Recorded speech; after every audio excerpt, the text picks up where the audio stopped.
तो सभी को स्क्रीन दिख रहा है?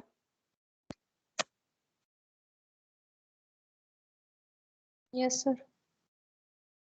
ठीक। तो यस हम लोग सर। अपने एम्पलीफायर जो माइक्रो एम्पलीफायर है उसमें चलते हैं। Two cavity klystron amplifier. ठीक है, तो इसमें मैंने आपको बताया था पिछले क्लास में पूरा एनिमेशन के थ्रू हम लोगों ने देखा था कैसे जो है मैक्सवेल के जो दो इक्वेशन है उसका यूज करके हम लोग एम्पलीफाइड आउटपुट मिलता है हमको। तो इसकी डिजाइन वगैरह पढ़ी थी। ये हो गया आपका पहला वाला जो कैविटी है। इसका अगर आप फ्रंट व्यू देखोगे तो कुछ इस तरीके से दिखेगा। इसको हम लोग बोलते हैं बंचर कैविटी, जहाँ पे बंचिंग का फॉर्मेशन स्टार्ट होता है, बंचर कैविटी। फिर यहाँ पे आ गया आपका जहाँ से आउटपुट लेना है आपको, that means the amplified output लेना है। यहाँ पे आ गया आपका कैचर कैविटी। दोनों आइडेंटिकल होंगे। ये मेरे से भले इसका डायग्राम छोटा सा हो गया लेकिन ये आइडेंटिकल। कैचर कैविटी, यहाँ से आउटपुट ले रहे हैं।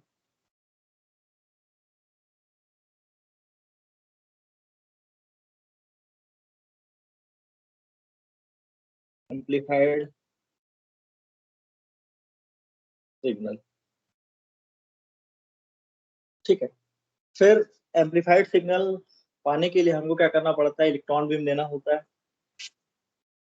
तो इलेक्ट्रॉन बीम आप देखोगे कैथोड के एंड से, मतलब निगेटिव टर्मिनल से। ये एक कैथोड है, ठीक है। वो जो है निगेटिव टर्मिनल से कनेक्टेड है, high voltage, very high voltage, kilo volt में, ठीक है। और पॉजिटिव टर्मिनल आपका एनोड से कनेक्टेड रहता है, ठीक है।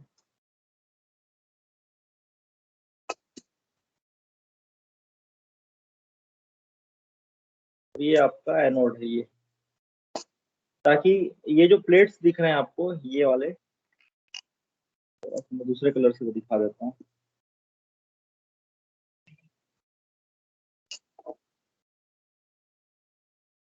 ये जो प्लेट्स एनोड प्लेट्स हैं,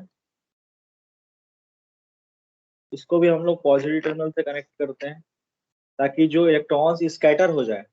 मैं यहाँ से इलेक्ट्रॉन फेंक रहा हूँ, इस पॉइंट से ये इलेक्ट्रॉन जा रहा है,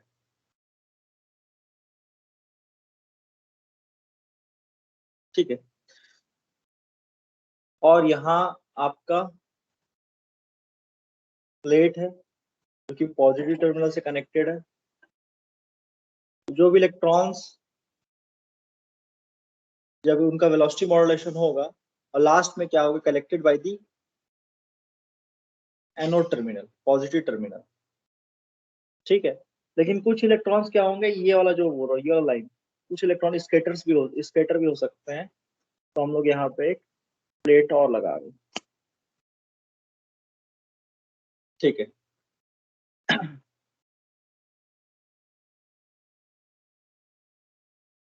एक तो ये हो गया, इसको बोल रहा हूँ मैं कलेक्टर प्लेट।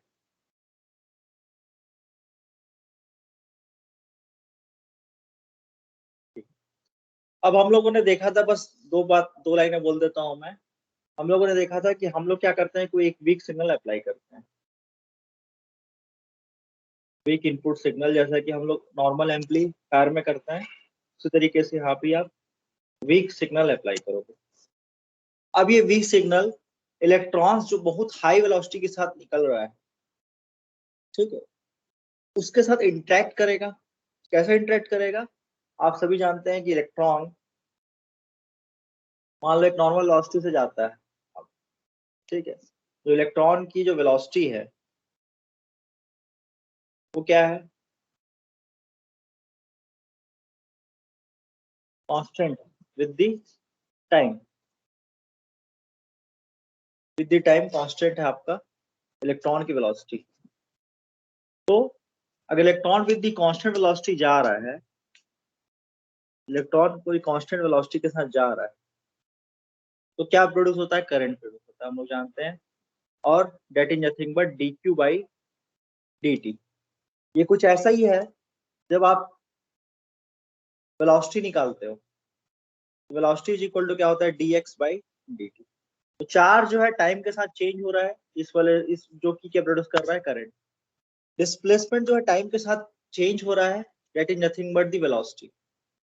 ठीक है। तो अगर आप मान लो आप स्कूटर में बैठे हो या फिर बाइक में बैठे हो, पीछे में इलेक्ट्रॉन्स हैं और आपका जो बाइक का स्पीड है कांस्टेंट है, मतलब 50 किलोमीटर पर आवर है, तो उसकी वजह से करंट प्रोड्यूस होगा। जब भी मैं कांस्टेंट वेलोसिटी की बात करूंगा तो करंट प्रोड्यूस होता है। कांस्टेंट वेलोसिटी के साथ इलेक्ट्रॉन यदि जा रहा है तो करंट प्रोड्यूस होगा, ये हम लोग जानते हैं। दूसरी बात, अगर इसी इलेक्ट्रॉन को अगर आप स्टेशनरी रख दो, ठीक है, तो वो एक चार्ज हो जाएगा, negative charge, minus negative charge. Stationary है तो वो चार्ज की तरह बिहेव कर रहा है। अगर वो कांस्टेंट वेलोसिटी के साथ मूव कर रहा है तो वो एक करंट है।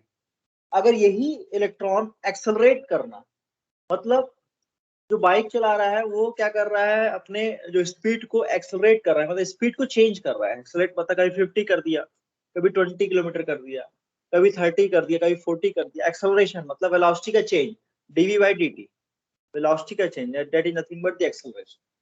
तो आप एक्सेलरेट कर रहे हो अपने बाइक को, ईएम वेव का जनरेशन होगा, ईएम वेव्स का जनरेशन होगा। ठीक है। जब भी इलेक्ट्रॉन्स की वेलोसिटी चेंज होती है विद द टाइम, जब भी इलेक्ट्रॉन्स की वेलोसिटी चेंज होती है विद द टाइम, तो ईएम वेव्स का जनरेशन होता है।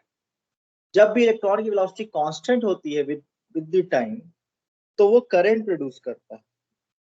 और जब भी इलेक्ट्रॉन स्टेशनरी होता है तो एक चार्ज की तरह बिहेव करता है। ये क्लियर हुआ कि नहीं?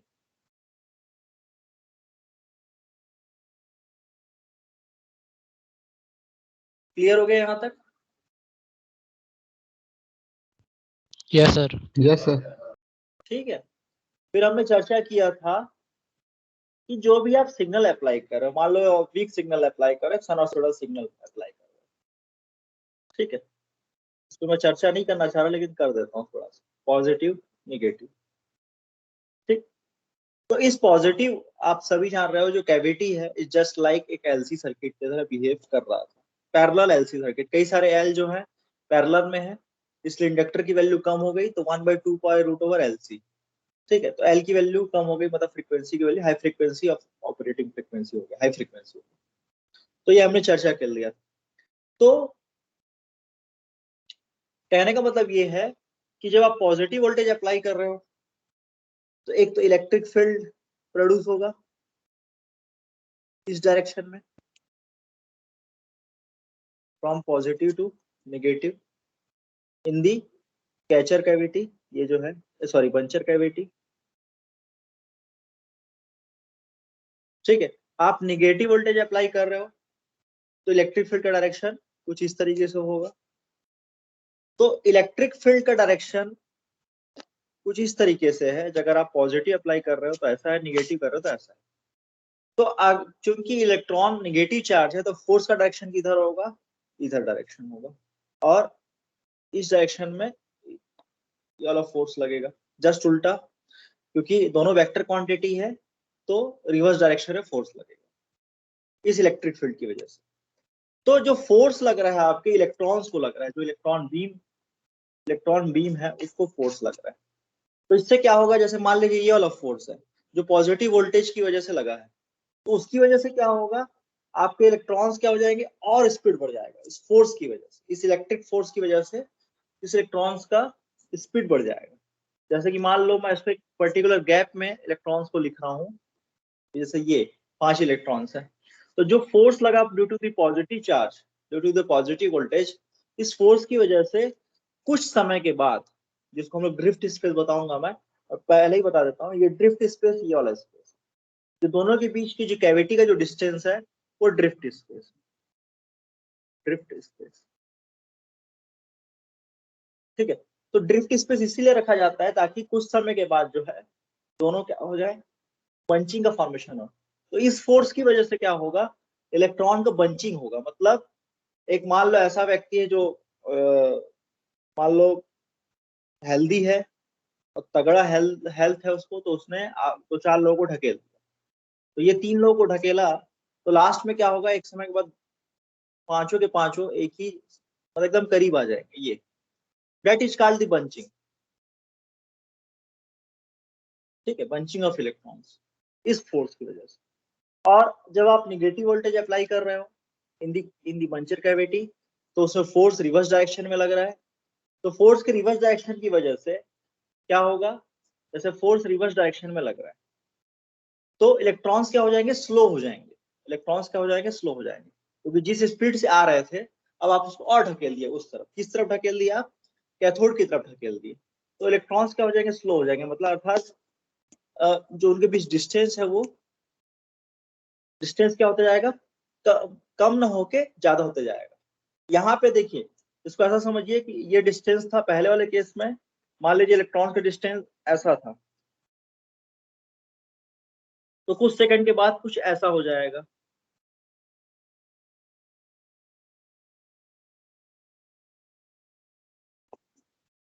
थोड़ा और करीब हो गया, कुछ सेकंड के बाद और करीब हो जाएगा, और सबसे करीब हो गया मतलब उसको मैं बोल रहा हूँ पंचिंग। लेकिन जब आप निगेटिव फोर्स अप्लाई कर रहे हो, निगेटिव डायरेक्शन में फोर्स अप्लाई कर रहे हो इलेक्ट्रॉन के अपोजिट डायरेक्शन में, तो ये क्या होते जाएगा, इलेक्ट्रॉन्स जो हैं जो ऐसे हैं वो क्या होते जाएंगे, फैलते जाएंगे। क्लियर हो रहा है कि नहीं, मतलब रिटार्ड Yes, sir. रिटार्ड। तो इसी चीज को बोलते हैं बंचिंग का फॉर्मेशन। और बंचिंग फॉर्म हो रहा है मतलब इलेक्ट्रॉन एक साथ हो रहे हैं, और रिटार्ड हो रहा है मतलब इलेक्ट्रॉन अलग अलग हो रहे हैं। तो ये एक्चुअली में क्या हो रहा है, ये किस वजह से हो रहा है, ये हो रहा है वेलोसिटी के चेंज होने से। तो वेलोसिटी के चेंज होने से ये चीज हो रहा है। ठीक है, मतलब rate of change of velocity. तो whenever there is a rate of change of velocity, there is a chance, क्या होगा, whenever there is a change in the velocity, मैंने आपको बताया है जस्ट EM वेव का फॉर्मेशन होगा। ठीक है, यही हम लोग एंटीना में यूज करते हैं। आप लोगों ने पढ़ा होगा एंटीना में जो इलेक्ट्रॉन्स हम लोग लेके जाते हैं, जो करंट लेके जाते हैं, उस जो इलेक्ट्रॉन होता है वो चेंज होता है विद द टाइम, उसकी वेलोसिटी चेंज होती है, और उसकी वेलोसिटी को हम लोग चेंज करते हैं एंटीना में, जिसकी वजह से EM वेव्स का ट्रांसमिशन होता है। जैसे मान लीजिए कोई एंटीना में अप्लाई कर रहा हूँ, जैसे ये मोनोपोल एंटीना है मान लो, ठीक है, या योगी हुडा एंटीना देख लेते हैं। ये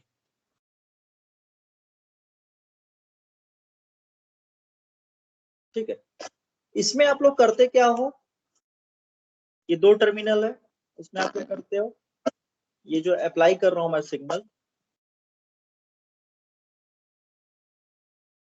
जो भी सिग्नल अप्लाई करूंगा आप देखना, इसको इसके डेरिवेशन में जाके देखना, तो इसका जो सिग्नल होता है वो होता है, वो चेंज होता है, उसका जो करंट होता है विद द टाइम चेंज होता है। ठीक है, तो व्हेनेवर तेज जब चार्ज को आप एक्सेलरेट करोगे, यहाँ के जो चार्ज जा रहा है, इसमें जो चार्ज जा रहा है, इसको जब एक्सेलरेट करोगे, ठीक, एक्सेलरेशन, इसमें क्या होगा, EM वेव्स का फॉर्मेशन होगा। मैं ये बोलना चाह रहा हूँ, EM वेव्स ट्रांसमिट होगा। ठीक है, तो यही चीज यहाँ पे हो रहा है। यहाँ पे क्या हो रहा है, आपका करंट वेलोसिटी चेंज हो रहा है। वेलोसिटी चेंज मतलब इलेक्ट्रॉन एक्सेलरेट करना, वेलोसिटी चेंज मतलब कभी ज्यादा हो रहा है कभी कम हो रहा है। whenever there is a velocity change, तो there is a acceleration of electron, electron का एक्सेलरेशन हो रहा है। और जब भी इलेक्ट्रॉन का एक्सेलरेशन होगा, तो मैंने आपको क्या बताया, EMF का फॉर्मेशन होगा, EMF का फॉर्मेशन होगा। क्लियर है यहां तक?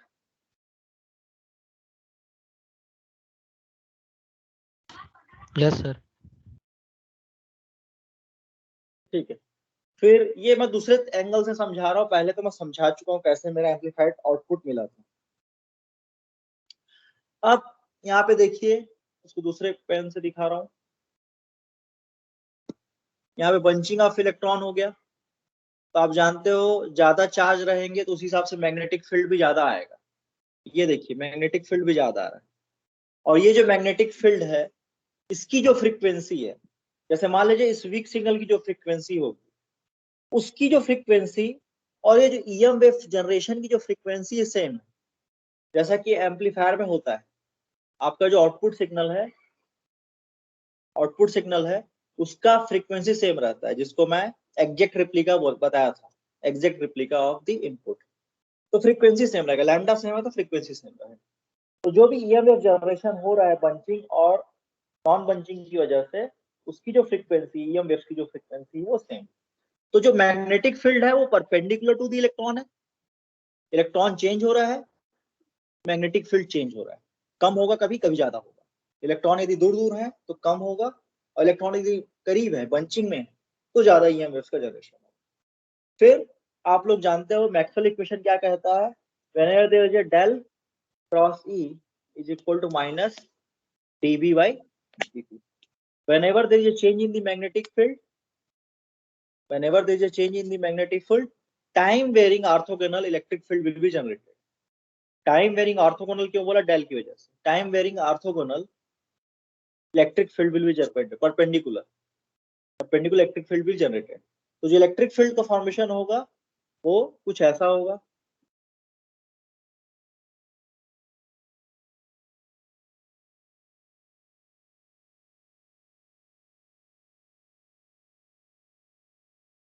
इलेक्ट्रिक फील्ड कभी अगर ऐसा है, ऐसा होगा, ठीक है। जब इलेक्ट्रॉन रिटार्ड होंगे तो रिवर्स डायरेक्शन में मैग्नेटिक फील्ड आएगा, और इलेक्ट्रिक फील्ड कुछ ऐसा होगा। तो इलेक्ट्रिक फील्ड भी चेंज हो रहा है विद द टाइम, और मैग्नेटिक फील्ड भी चेंज हो रहा है विद द टाइम। तो ये सीधी सी बात है, माइक्रोवेव सिग्नल जनरेट होगा विद, और क्योंकि इलेक्ट्रॉन की बंचिंग हो रही है, इस वजह से आपको जो है यहाँ पे एम्पलीफाइड आउटपुट आपको मिलेगा, एम्पलीफाइड आउटपुट मिलेगा। मतलब आपने वीक सिग्नल अप्लाई किया, वीक सिग्नल अप्लाई करने की वजह से यहाँ पे इलेक्ट्रिक फील्ड जनरेट हुआ, ठीक है, और उसके परपेंडिकुलर मैग्नेटिक फील्ड जनरेट होगा, कांस्टेंट मैग्नेटिक फील्ड हमने बात कर लिया था, क्योंकि ठीक है। फिर ये इलेक्ट्रिक फील्ड और मैग्नेटिक फील्ड इस इलेक्ट्रॉन के साथ इंटरेक्ट कर रहे हैं, जो कि आप गन के माध्यम से पहुंचा रहे हो, इस इलेक्ट्रॉन के साथ इंटरेक्ट कर रहे हैं। जब ये कांस्टेंट इलेक्ट्रिक फील्ड और मैग्नेटिक फील्ड के साथ जो इलेक्ट्रॉन बीम है, जब वो इंटरेक्ट कर रहा है, तो इलेक्ट्रॉन की बंचिंग हो रही है, डीबंचिंग हो रही है, मतलब इलेक्ट्रॉन का मॉड्यूलेशन हो रहा है, इलेक्ट्रॉन की वेलोसिटी का मॉड्यूलेशन हो रहा है, वेलोसिटी चेंज हो रही है। और whenever there is a change in the velocity of the electron, acceleration, इसका मतलब वो acceleration, और जब ये इलेक्ट्रॉन का acceleration होगा, EM वेव जनरेट होगा। और जो EM वेव जनरेट हो रहा है, चूंकि बंचिंग ऑफ इलेक्ट्रॉन करीब है, कभी कम है, तो हाई इलेक्ट्रोमैग्नेटिक वेव जनरेट हो रहा है with the same frequency that you have applied as a weak signal. और ये जो एम्पलीफाइड आउटपुट है, इसको आप कैचर कैविटी के माध्यम से, यहाँ पे कोएक्सियल के माध्यम से, कोएक्सियल केबल के माध्यम से आप ले रहे हो। क्लियर है यहां तक सब कुछ फंडा?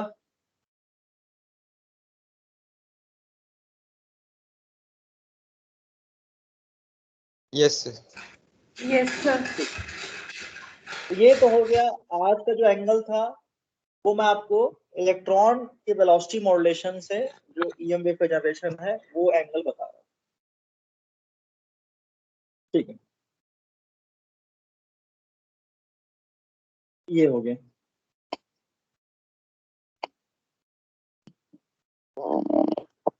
फिर अब देखते हैं इसका डेरिवेशन पार्ट। तो डेरिवेशन पार्ट में कुछ नहीं है, तो हम लोग डेरिवेशन पार्ट में पहले तो इनपुट को कंसीडर करेंगे, सीधी सी बात है। फिर तो इनपुट में आप देखिए, मान लीजिए यहाँ पे आपका इलेक्ट्रॉन है, ठीक है, इस पॉइंट में इलेक्ट्रॉन है, ये वाला जो पॉइंट है, और इस पॉइंट में इलेक्ट्रॉन निकला, तो आप इलेक्ट्रॉन इस पॉइंट से, मान लो ये पॉइंट ए है, ये पॉइंट बी है, ठीक है, तो पॉइंट ए पे इंटर किया और पॉइंट बी पे निकला, डिस्टेंस बहुत कम है, पॉइंट ए पे निकला, बी से निकला, ठीक है। तो मान लीजिए ये टाइम t1 पे इंटरेक्शन स्टार्ट किया और t2 में इंटरेक्ट होके बाहर निकल गया, ठीक है, point A and B and t1 and t2 time, ठीक है। मान लीजिए अगर कोई RF सिग्नल आप अप्लाई कर रहे हो, तो ये कुछ RF सिग्नल ऐसा है, तो उसमें इस टाइम में ये टाइम सिग्नल वर्सेस दी वोल्टेज, तो इस पॉइंट पे आपका इलेक्ट्रॉन गया, मान लीजिए पॉइंट ए है, और इस पॉइंट बी पे आपका इलेक्ट्रॉन निकल गया, फ्रॉम द बंचर कैविटी। तो ये जो पॉइंट है इसको मैं बोल रहा हूँ T1 और ये जो पॉइंट है उसको मैं बोल रहा हूँ T2। यहां तक क्लियर है सभी को? अगर मान लीजिए निगेटिव सिग्नल के साथ इंटरेक्ट करता तो ये पॉइंट होता T1 और ये पॉइंट होता T2।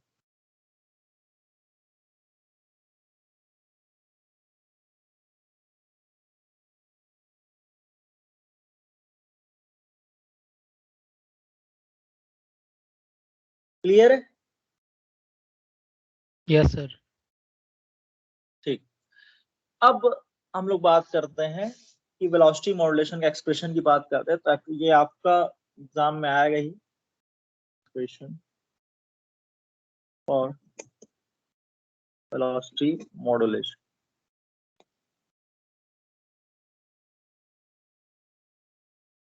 ठीक है, अब सीधी सी बात है, high constant DC voltage apply कर रहे हो, डीसी इलेक्ट्रॉन बीम वोल्टेज, ये वेलोसिटी वोल्टेज चाहिए, बड़ा वी है तो, और स्मॉल वी जो है वेलोसिटी ऑफ इलेक्ट्रॉन। ठीक है, स्मॉल वी जो है वेलोसिटी ऑफ इलेक्ट्रॉन। कहने का मतलब ये है कि आप जो पोटेंशियल अप्लाई कर रहे हो कहाँ पे, इलेक्ट्रॉन बीम में, ये वोल्टेज मैं इसको वी नॉट बोल रहा हूँ, तो कैपिटल वी नॉट बोल रहा हूँ। और ये जो इलेक्ट्रॉन जा रहा है इस बंचर कैविटी के पहले, तब तक इसकी वेलोसिटी जो है स्मॉल वी नॉट, क्योंकि जब वो इंटरेक्ट करेगा weak RF signal, weak input RF signal से जब इंटरेक्ट करेगा तो वेलोसिटी चेंज हो जाएगा। लेकिन यहां तक जो है मेरा जो इलेक्ट्रॉन की वेलोसिटी है वी नॉट। ठीक है, तो हम लोग जो बेसिक फॉर्मूला है कि आपका जो इलेक्ट्रॉन की एनर्जी है वो काइनेटिक एनर्जी में कन्वर्ट हो गई, जो पोटेंशियल एनर्जी थी, क्योंकि आप इलेक्ट्रॉन को एज ए बीम की तरह भेज रहे हो, मतलब जो वो जो पोटेंशियल फॉर्म में था अब वो काइनेटिक एनर्जी के फॉर्म में, अब वेलोसिटी के फॉर्म में। तो यहां से आगे half mass of the electron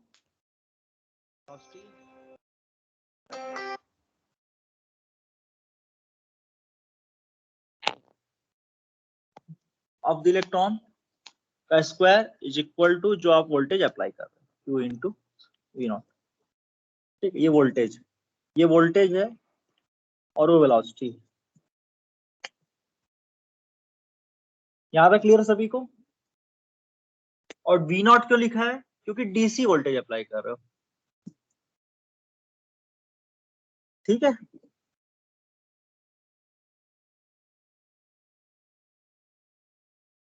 yes sir. तो आपकी जो potential energy of the electron है काइनेटिक एनर्जी में कन्वर्ट हो गई, एनर्जी कंजर्वेशन का फॉर्मूला के तहत। तो यहां से आगे आपका वी नॉट का square is equal to 2Q V naught divide by M का स्क्वायर रूट। ये हो गया आपकी वेलोसिटी ऑफ द इलेक्ट्रॉन। अब T1 टाइम पे इंटर किया, T2 टाइम पे एग्जिट किया, तो इसको बोलते हैं ट्रांजिट टाइम। ठीक है, ट्रांजिट टाइम मतलब ट्रांजिशन हुआ, इलेक्ट्रॉन का ट्रांजिशन हुआ फ्रॉम एक point two another point. Input में आया, T1 पे आया और T2 में इंटरेक्ट किया आरएफ सिग्नल के साथ। ठीक है, तो यहां तक जो टाइम, ये जो टाइम है T1 minus T2 minus T1, that is nothing but the transit time, transit time। ठीक है, ट्रांजिशन।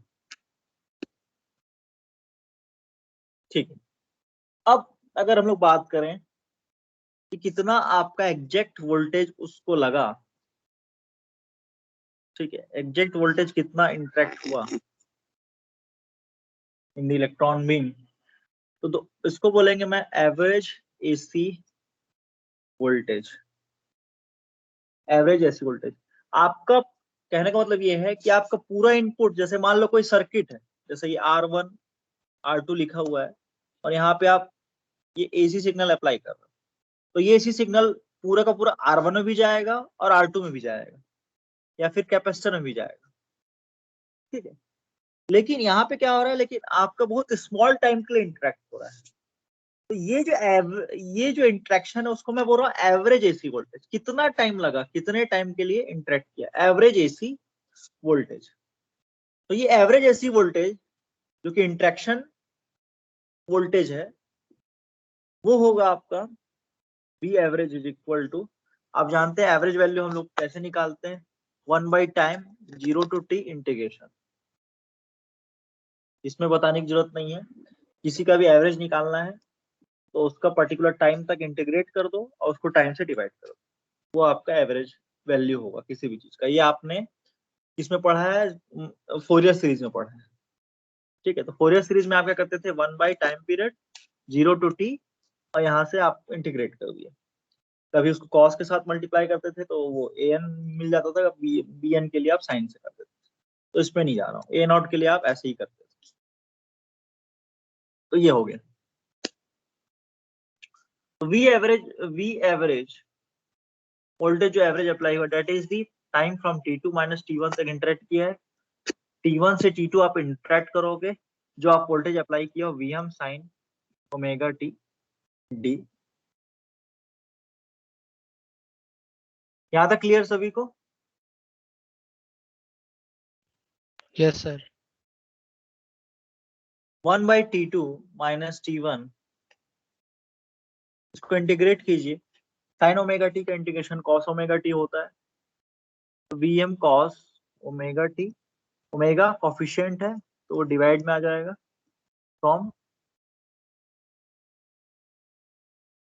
साइन का माइनस कॉस होता है क्या,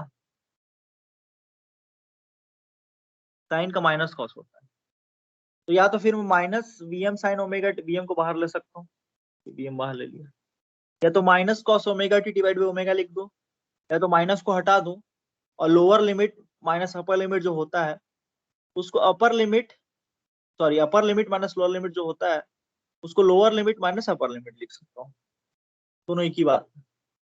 ठीक है, इससे थोड़ी आसानी हो जाती है। तो यहाँ से आ गया Vm omega t2 minus t1 cos omega t1 minus cos omega t2। इतना आपका एवरेज वैल्यू था जो अप्लाई हुआ है उस इलेक्ट्रॉन को। ठीक है, अब मैं क्या बोल रहा हूँ कि omega t2 minus t1 actually में ये है क्या। अगर मान लो इसको मैं टाउ से रिप्रेजेंट कर रहा हूँ तो that is transit time, t2 minus t1 जो इंट्रैक्शन टाइम है जो कि ट्रांजिट टाइम है वो टाउ है। तो अगर आप देखें ओमेगा टी, ठीक है, एक होता है रेडियन पर सेकेंड होता है आपका ओमेगा, और जो टाइम का यूनिट होता है सेकंड। सेकंड कैंसिल हो गया, एक्चुअली में क्या आ रहा है, रेडियन आ रहा है। मतलब रेडियन मतलब क्या है, एक एंगल है, और ये एंगल किसकी वजह से है, due to the transit time. तो मैं इसको क्या बोल रहा हूँ, ट्रांजिट एंगल बोल रहा हूँ, transit angle inside the cavity. ठीक है, क्लियर है यहाँ तक? Yes, sir. Yes, sir.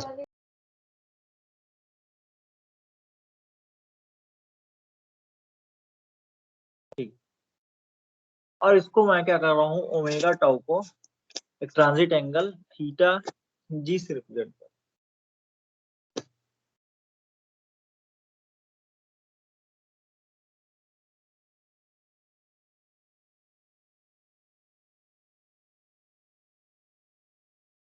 ठीक है, यहाँ तक सबको क्लियर है? तो ये हम लोग ऐसा क्यों कर रहे हैं, इसको थोड़ा देर में समझ में आएगा आप लोग को कि एक्चुअली ये गैप का एंगल बता रहा है और ये भी एक इम्पोर्टेंट फैक्टर है।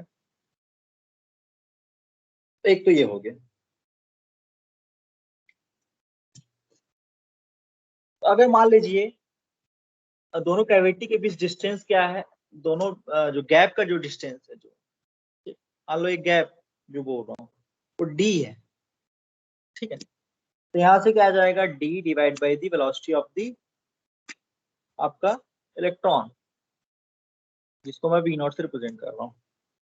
तो that is the time tau. d हो गया गैप का डिस्टेंस, तो कितना गैप है वो d हो गया। तो यहाँ से आ गया omega d divide by v naught is equal to theta. ठीक, इसको फर्दर सॉल्व करके देखते हैं। तो आप क्या देख रहे हो, ये क्या है,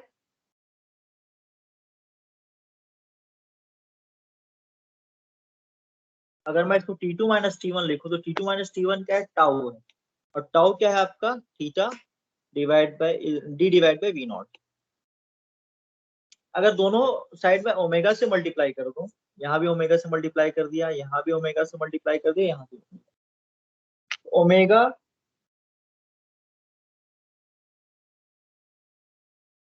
T2 minus omega T1 is nothing but omega D divide by V naught. या इसको ये ऐसा कह सकते हैं कि जो ओमेगा T2 की जो वैल्यू है in terms of omega T1 क्या है, omega T1 plus omega D V not.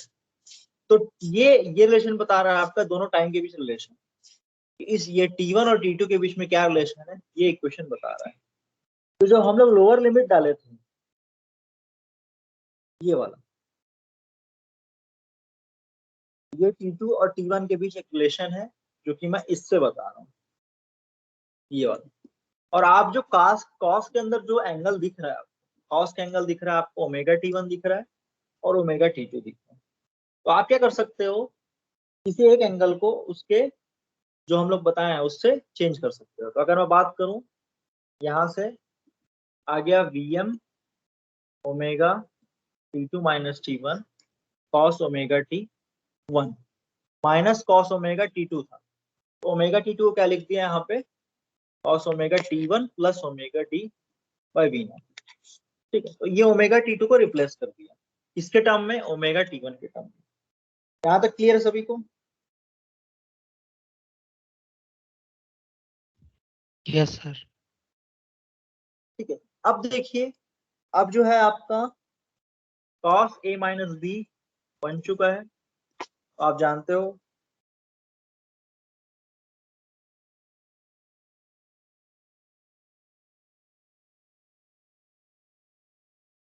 नहीं, कॉस ए माइनस नहीं, cos A minus cos B है, कुछ ऐसा है। ठीक है, तो cos A minus cos B क्या होता है, इसका फॉर्मूला लगा सकते हो, या फिर इसको cos A minus B minus cos A plus B, A minus B omega T1 है और A plus B omega T1 plus omega D plus V naught is equal to क्या होता है, 2 साइन ए साइन। तो जब ये फॉर्मूला आप लगाओगे, ठीक है, तो आपका आंसर जो आएगा ए माइनस बी हो गया आपका ओमेगा T1 और ए प्लस बी जो हो गया omega T1 plus omega D divide by V naught. तो यहां से अप्लाई करोगे तो ए की वैल्यू आएगी आपकी omega T1 plus theta G divide by 2, और जो बी की वैल्यू आएगी वो थीटा जी डिवाइड बाई 2 आएगी। कर लेना, बड़ा चीज नहीं है। ठीक है, तो यहाँ से आ गया आपका फाइनल फॉर्मूला जो आ गया, तो मैं उसको फाइनली पुट करूंगा। तो एवरेज जो वैल्यू है जिसको मैं बी एस कुछ इस तरीके से लिख रहा हूँ एवरेज वैल्यू को, तो ये आ गया आपका Vm sine omega D divide by 2 V naught divide by omega D 2 V naught sine omega T naught plus omega D divide by, ये कर लोगे, ये बताओ?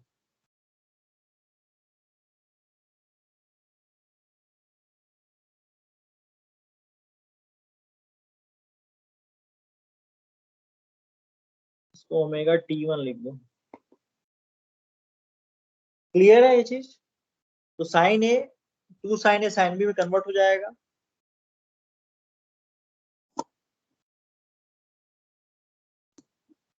Yes, sir. ठीक है, यस सर। इसको मैं कर सकता हूँ, अगले क्लास में मैं इसको कर भी दूंगा, अभी आप लोग करके लाना, तो होमवर्क भी करके आया करो। ये फॉर्मूला है, इसमें cos A minus cos B का फॉर्मूला लगाना, और आपका ये इस फॉर्म में आएगा, ये करके लाना आप लोग। ठीक है, फिर मैं क्या लिख रहा हूँ, इसको एक बीटा टर्म लिख रहा हूँ, किसको, ये वाला टर्म, जो कि sign omega D divide by 2v0 है।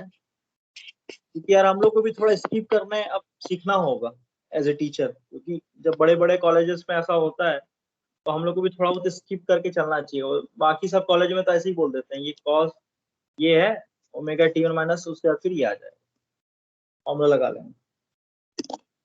तो हम लोग को भी स्किप करने आना चाहिए, थोड़ा बहुत तुम लोग भी करो, क्योंकि टाइम बहुत कम है, ऑनलाइन में और कम समय मिलता है हम लोग को।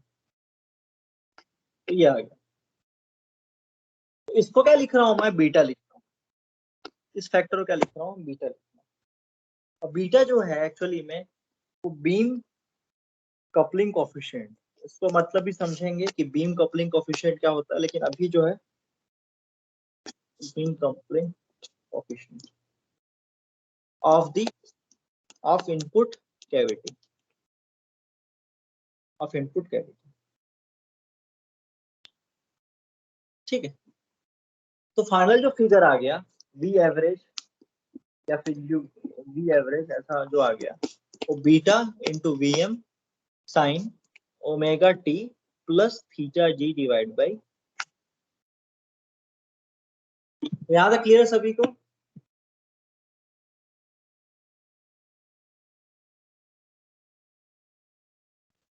Yes sir. इतना इतना एसी वोल्टेज या इतना डीसी वोल्टेज बोला जाए, क्योंकि एवरेज वैल्यू निकाल दियो, लेकिन क्योंकि ये एसी है, हाँ, इतना एसी एवरेज वोल्टेज इंटैक्ट करेगा।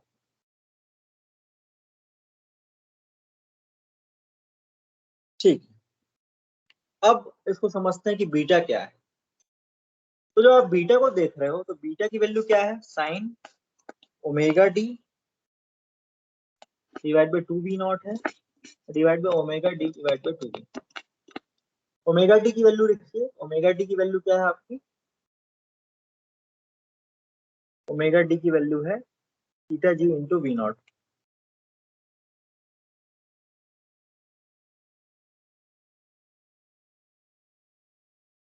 Theta G into V naught divide by 2v0, तो ये आ जाएगा वी नॉट कैंसिल हो गया, थीटा जी डिवाइड बाई 2 हो जाएगा। मतलब कहने का मतलब ये है कि बीटा क्या है एक्चुअली में, sine theta G divide by 2 है, divide by theta G divide by 2। और थीटा जी क्या है एक्चुअली में, थीटा जी जो है ओमेगा इंटू टाउ, और टाउ जो है इंटर किया और एग्जिट किया, that means T2 minus T1। अब आप देखिए, अगर इस वैल्यू की बात करूं, मैक्सिमम वोल्टेज कब अप्लाई कर पाओगे उस इलेक्ट्रॉन बीम में, जब बीटा की वैल्यू क्या रहेगी, मैक्सिमम रहेगी। अब बीटा की वैल्यू मैक्सिमम रहेगी तो Vm इंटू 1 हो जाएगा, मैक्सिमम वोल्टेज उस इलेक्ट्रॉन में लगेगा। तो ये कब हो सकता है, जब गैप ही ना हो। कहने का मतलब ये है कि sine theta divide by theta की वैल्यू मैक्सिमम कब होती है, आप जानते हैं, जब limit theta tending to zero sine theta divide by theta की वैल्यू 1 होती है। ये आप लोगों ने लिमिट में पढ़ा है, ठीक है। जब थीटा की वैल्यू टेंडिंग टू जीरो करोगे तो sign theta divide by theta क्या होगा, 1, ठीक है। तो अगर आप थीटा की वैल्यू जीरो करना चाह रहे हो, मतलब ट्रांजिट एंगल की वैल्यू जीरो करना चाह रहे हो, तो ट्रांजिट एंगल जीरो कब होगा, जब T2 और T1 क्या रहे, सेम रहे, मतलब एग्जिट किया, इंटर किया और एग्जिट कर गया, मतलब बहुत कम समय होना चाहिए। और ऐसा पॉसिबल है ही नहीं कि गैप ही ना हो, तो T2 और T1 के बीच डिस्टेंस तो रहेगा ही, लेकिन जो डिस्टेंस है बहुत कम होना चाहिए। अगर डिस्टेंस बहुत कम होगा तो इंटरेक्शन वोल्टेज बहुत ज्यादा होगा, जो कि मैं ये बोल रहा हूँ beta into V M sine omega T. तो चलो एंगल जीरो तो नहीं हो सकता, लेकिन इस थीटा की वैल्यू मिनिमम से मिनिमम होनी चाहिए, इस थीटा की वैल्यू मैक्सिमम मिनिमम से मिनिमम होनी चाहिए। यहाँ तक समझ में आया कि बीम कपलिंग कोफिशिएंट क्या है? Yes sir. अगर आप इसका ग्राफ बनाओगे तो आपको मैक्सिमम वैल्यू कब मिलेगा, जब मैक्सिमम इंटरेक्शन वोल्टेज कब मिलेगा, जब आप थीटा की वैल्यू जीरो रखते हो। तो ये sine theta G divide by 2 divide by theta G divide by 2 के बीच का ग्राफ है विद दी एंगल। एंगल से घबराना मत, एंगल एक्चुअली वही है ओमेगा टाउ, या फिर ओमेगा टाउ, या फिर ओमेगा T2 माइनस T1। तो मैक्सिमम इंटरेक्शन कुछ इस तरीके से होगा, और हम जीरो तो नहीं कर सकते लेकिन जीरो से कम कर सकते हैं। तो ये, या ये वाला पॉइंट ले लो या ये वाला पॉइंट ले लो, तो आपको यहां तक 0.8 मिलेगा या फिर 0. तो कुछ इस तरीके से ये आपका ग्राफ है।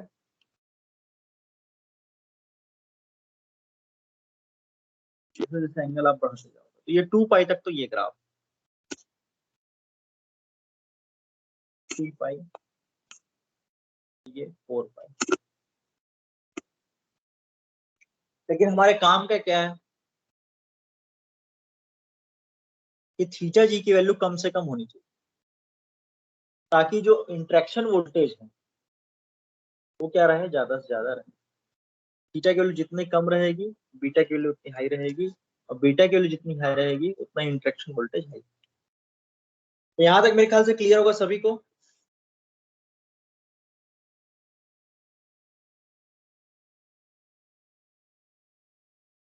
Yes, sir. ठीक, तो हम लोगों ने देख लिया इंटरेक्शन वोल्टेज जो कि एवरेज एसी वोल्टेज है। अब ये जो ये जो एसी वोल्टेज है जो अप्लाई हो रहा है किसमें, इलेक्ट्रॉन बीम में। अगर मैंने आपको बताया कि अगर वो इस वेव के इस समय में इंटरेक्ट करेगा, मान लो यहां से ये T2, ये T1 है, T2 है, तो इस समय उसकी वेलोसिटी क्या होगी, इंक्रीज होगी, मैंने आपको बता दिया। और मान लो इस समय इंटरेक्ट किया T1 T2, तो क्या होगी, वेलोसिटी क्या होगी, डिक्रीज होगी। या बीच में T1 T2 आ रहा है तो वेलोसिटी में कोई चेंज नहीं आएगा, इसकी चर्चा मैंने कर लिया है। ठीक है, बीच में इधर थोड़ा बढ़ा, इधर इसने कम कर दिया, इस वेव ने थोड़ा बढ़ाया, इस वेव ने कम कर दिया। तो इसको मेरे को डेरिवेशन में कंसीडर करना होगा। जब हम लोग डेरिवेशन कर रहे थे आपका वेलोसिटी ऑफ द इलेक्ट्रॉन का, तो वेलोसिटी ऑफ द इलेक्ट्रॉन क्या आया था, 2e divide by m into जो वोल्टेज अप्लाई कर रहे हो V0।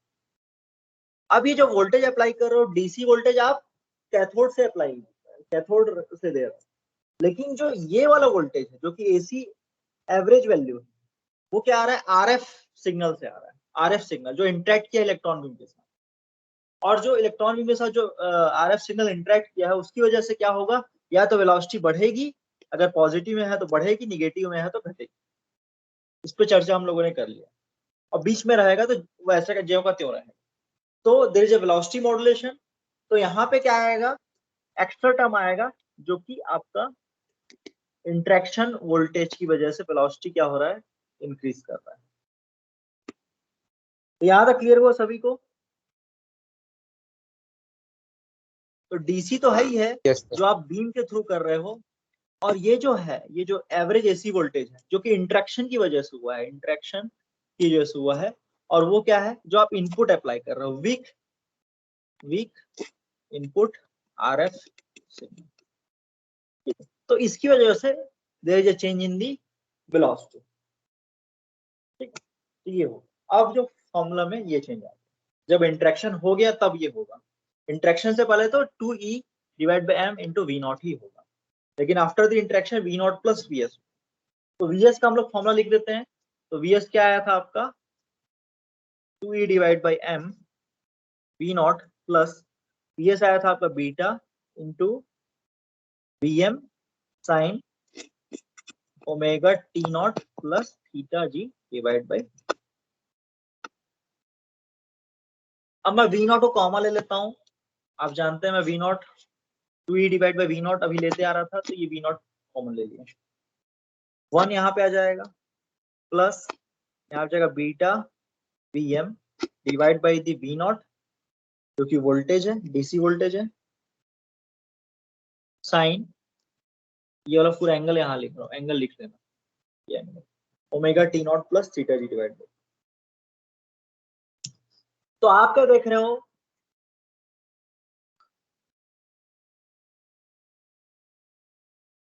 जो आप डीसी वोल्टेज अप्लाई कर रहे हो वो बहुत ज्यादा हाई है।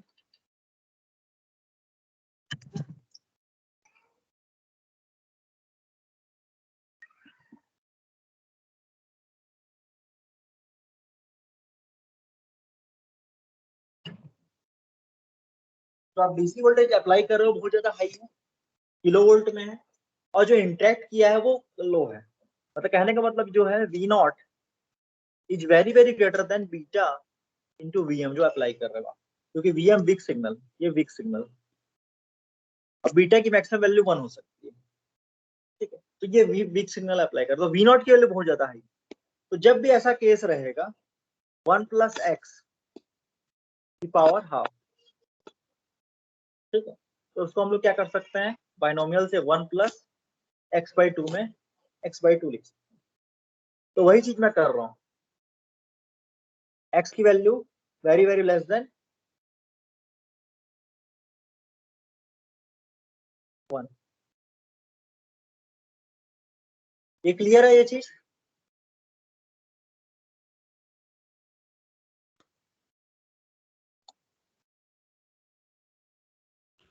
Yes, sir.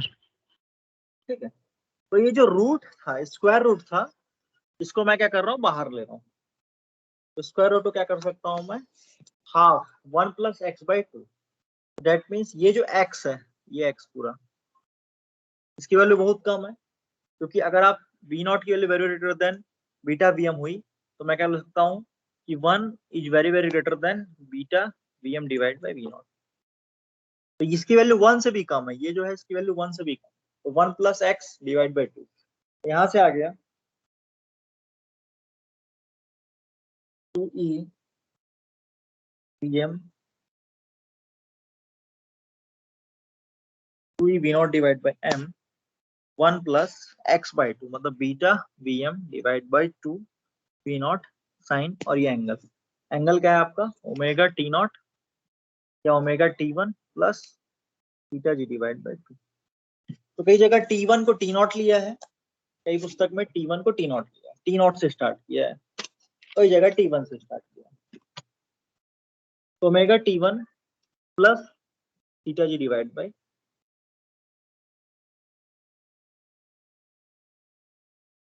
अगर मान लीजिए इसको मैं AC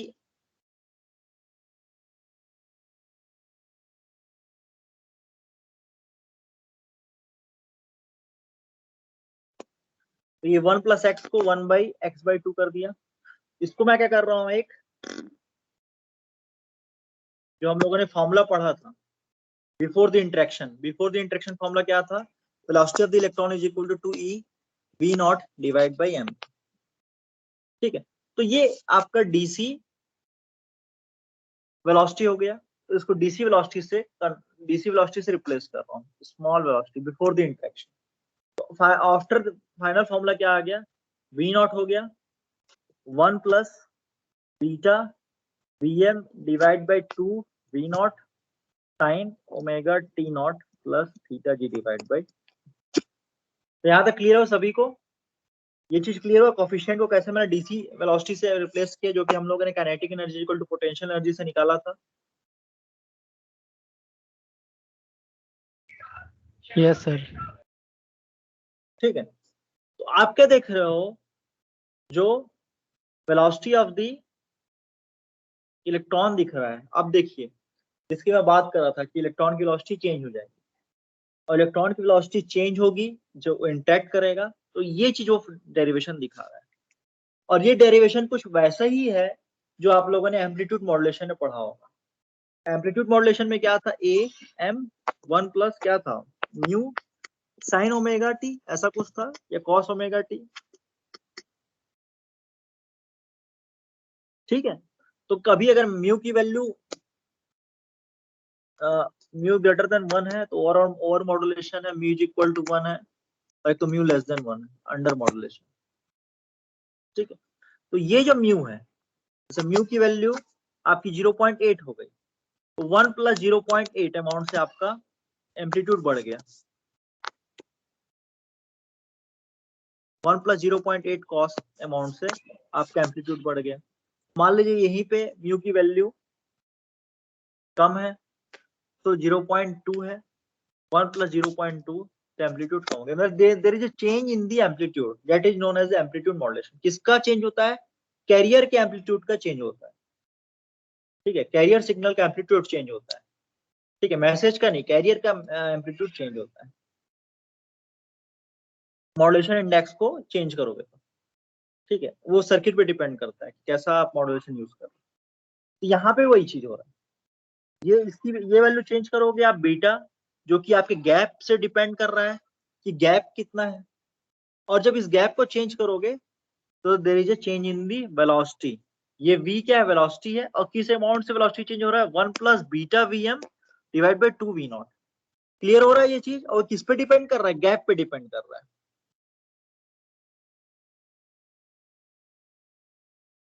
कितना इंटरेक्शन होगा, कितना इंटरेक्शन नहीं होगा, ये गैप पे डिपेंड कर रहा है। टी अगर गैप बढ़ा दोगे तो टी नॉट और टी1 के बीच डिस्टेंस बढ़ जाएगा, लेकिन जो हमारा फॉर्मूला है वो ये बता रहा है कि डिस्टेंस कम से कम होना चाहिए, और डिस्टेंस कम से कम होगा तो जो इंटरेक्शन वोल्टेज है वो हाई से हाई होगा, और जो हाई से हाई होगा तो वेलोसिटी भी हाई होगी, ठीक है, या तो एकदम ज्यादा एक्सेलरेट करेगा या तो रिटार्ड करेगा इलेक्ट्रॉन को। लेकिन हमारी जो वेलोसिटी है उसका अच्छा मॉड्यूलेशन तभी होगा जब बीटा की वैल्यू क्या होगा, ऑलमोस्ट 1, और ऑलमोस्ट 1 करने के लिए हमको गैप को कम से कम करना है। तो यहां तक क्लियर है सभी को?